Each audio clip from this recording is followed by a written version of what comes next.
I'm Mariam Rahmani, the translator of Mahsa Mohib Ali's In Case of Emergency, which was published in English with Feminist Press in 2021. So, what I'd like to talk about today is issues of translating queerness. I was working from Farsi. This text was published in Iran in 2008. It is a pretty, one could say, edgy, kind of avant-garde text. It was celebrated in Iran for how realistic the vernacular is. And there's a lot of slang and cursing, which will kind of come back in terms of what I'm focusing on today. And just to give people a little bit of grounding here, the text follows Shadi, who is a young woman, kind of dissolute. She's an addict in withdrawal when the book starts. And it imagines an apocalyptic scene in which the city of Tehran is being shattered by a series of earthquakes. Tehran is located on a fault line. So this metaphor, it's a kind of metaphor for political unrest, but it's also a real possibility. And it's really a kind of national catastrophe at the level of the BAM earthquakes, is where the idea came from. The author, Mahsa Mohib Ali, has discussed this in interviews. And so, it imagines this day of earthquakes that are destroying the city, and then it follows Shadi just throughout the course of that single day. And she wanders around the city, and the chapters weave both scenes of the city and unrest and this kind of, bursting at the seams, with her personal life, whether that be her at home, this dysfunctional family, that's where we start, or, Shadi at friends' places. And a lot of her friends are similarly to her, either, kind of drug users and abusers. That's a recurrent theme. So what I want to talk about today is the issue of queerness and negotiating queerness and translation. So Shadi in this text cross-dresses as a man when she's out on the streets, but it is not an identitarian act. It's not about transness and the way that we might think about trans identity in the US or Britain, or even in Iran, in fact. And the act of cross-dressing in this case is a form of hijab protest. This book was written, as I said, in the early 2000s, published in 2008.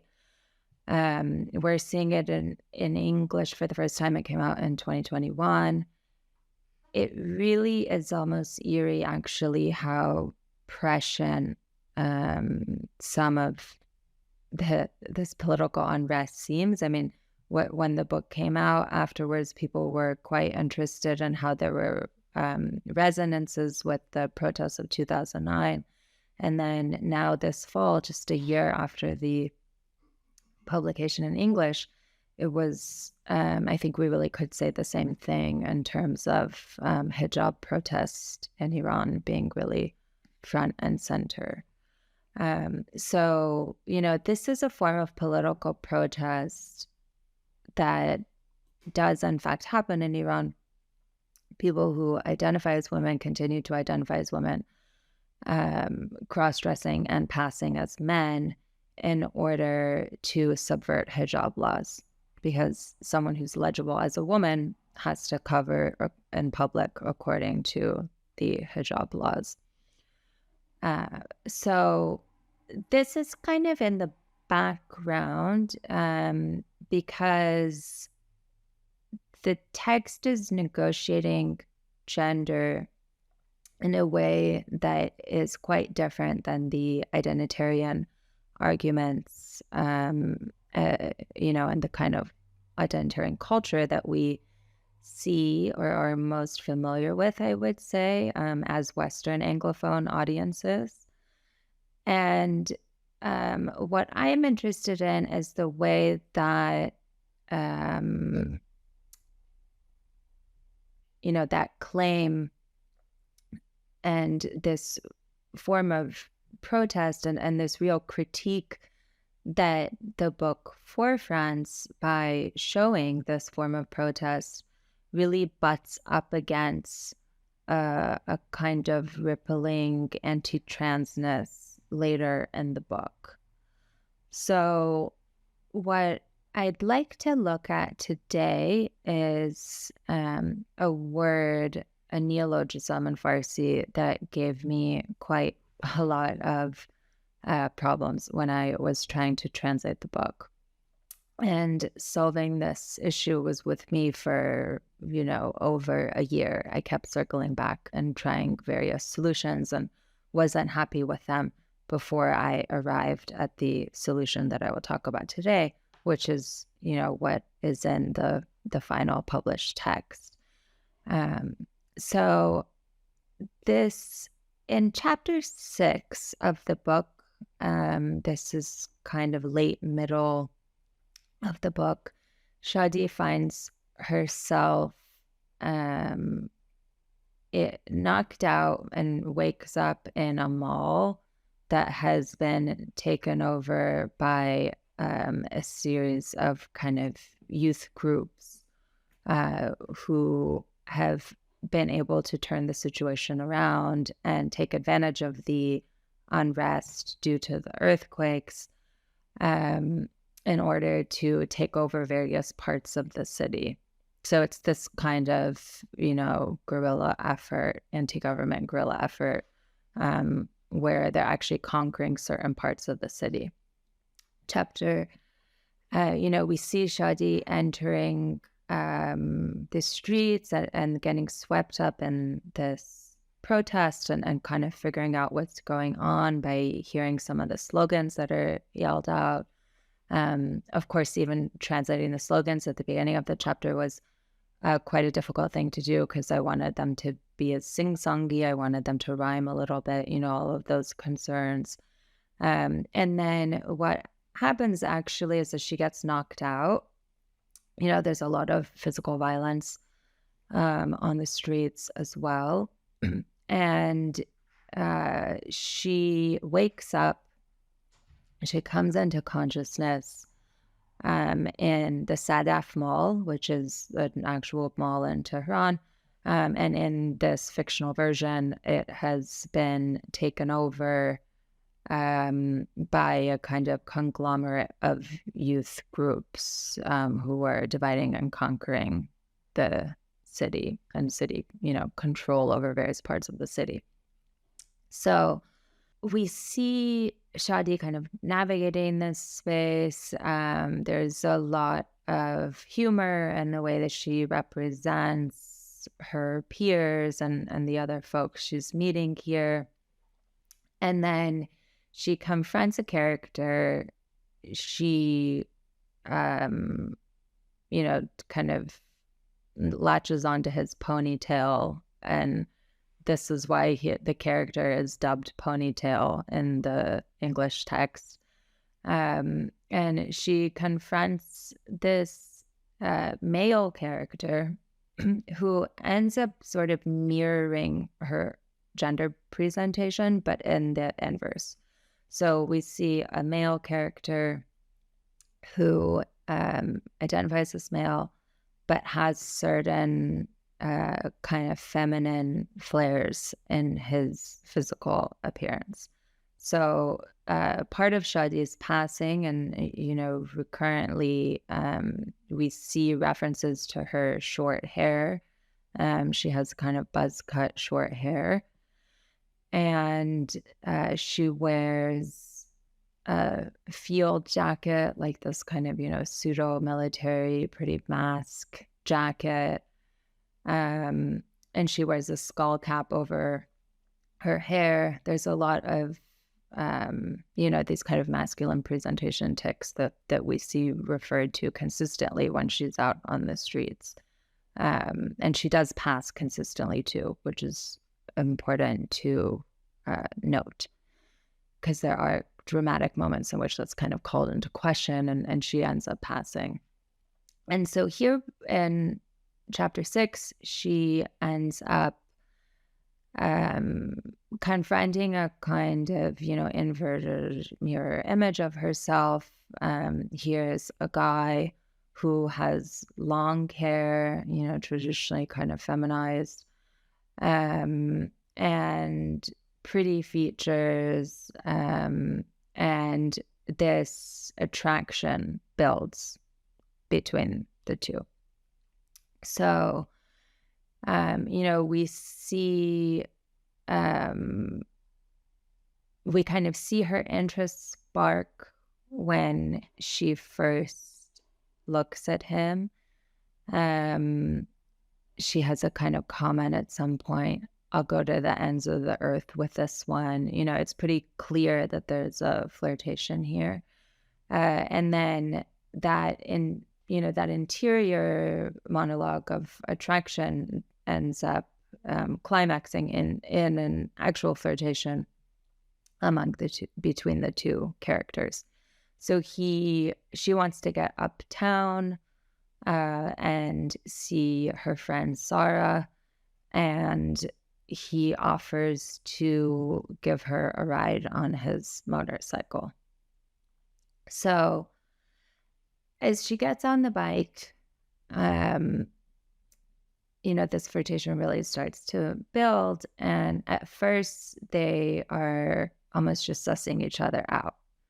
So I want to read a few lines from this section, just to contextualize this for a moment. And I'm focusing on the word crisscrosser. So this is on page 82 of the published English version. Okay, so where are you trying to go? I'll give you a ride. That's Ponytail speaking. I smile. In this gridlock, does your car fly? Girl, who said anything about a car? The sign's delivered by a pretty ponytail leaning against a gorgeous green Kawasaki KMX. Now this one's something else. I'll go to the ends of the earth with this one. A few friendly pats on the back. Be well, take care, we're headed to Van Eyck, see you there. The gate rolls up and Tattoos walks out with his 10 or 20 mini-me's. I shut my eyes. So these are the folks walking out who have taken over, another corner of the city. I suppose Ponytail's vanished, only to be replaced by some bald and curly clown on an electric bike. Ponytail laughs in my face. So what's the deal? Use some sort of crisscrosser or something? Look who's talking. Think of me as an older sister, my friend, I say. Well, then what's with the hat? Just for the hell of it. Can't be just that. He's got this fuck it way of talking that clashes with his clean look, and that smirk creeping on his lips isn't going anywhere. Okay. So this word crisscrosser, what's translated as crisscrosser, gave me a lot of trouble. So in Farsi, the word here is transfer, which is a kind of neologism. It's not actually, a circulating word. It derives from transfer, which is actually just a transliteration of the English transfer, and then pairs that with a nonsense, mirrored edition in the way of, let's say, easy peasy in English. Like we can kind of think of these sing-songy words. So transfer transfer in this context is operating as a kind of not quite a slur, but it's certainly not respectful. And it's also not knowing. It's operating as a maybe watered down slur, one could say, for trans people. So, there was an option to just elide this and take it out and translate the line. So right now, this is where it ended up. So what's the deal? Use some sort of crisscrosser or something. There was an option of eliding it fully and just translating it as, so what's the deal? You trans or something. Now, the reason that I was not satisfied with that is that in Farsi, this is not a word that is used by the trans community, and it's not used by their allies. Transfer is not at all how people refer to themselves. And it felt too easy to just, almost kind of whitewash the text or give us a version of that's more complimentary. And it just did not, it wasn't true to the text. I felt like the character of Ponytail also was in that case not really being held to task. That it doing that would have actually made that character and the whole interaction with them seem much less fraught than it is. For me, it was important to create a little bit of discomfort in the reader so that we can actually understand what's going on in the text and what sort of dynamics are actually there and confront this violence head on rather than, in translation, just kind of presenting the version that we would like to see. So to start with the easy part, I ended up with the or something, I thought was a nice way to kind of suggest the diminutive sense that exists in the Farsi neologism. And then crisscrosser took a very long time to come up with. There were so many different words that I thought about using. None of them was satisfying. And finally, when this one presented itself, it really just seemed like the right fit of, on the one hand, capturing that sense of crossing that is in transfer. Clearly, transfer is, derived from the same word as in as much as it comes from transfer, right? It has that nugget of trans in it.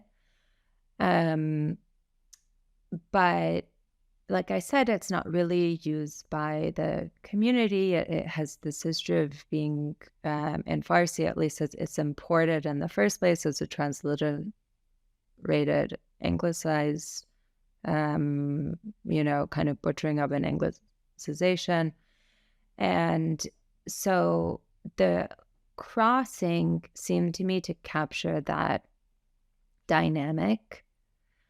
And crisscrossing in particular, right, really kind of gets at the dynamic of vectors that shouldn't be going where they're going.